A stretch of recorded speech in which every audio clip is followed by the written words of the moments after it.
It's the day after Christmas, and this is what we got. We had a nice ice storm last night, and it ended up snowing a little bit, which glued itself to all the plants. Backtracks all the way. That's all I could say about that. Yeah.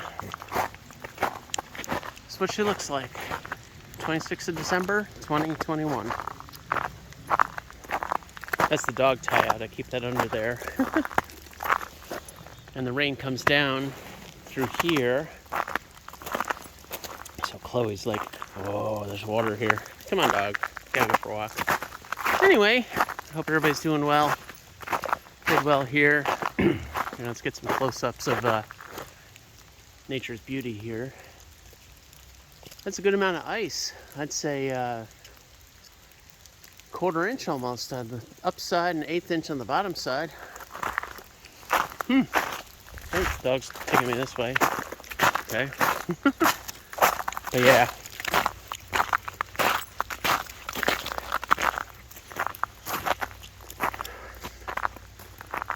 This is where we are.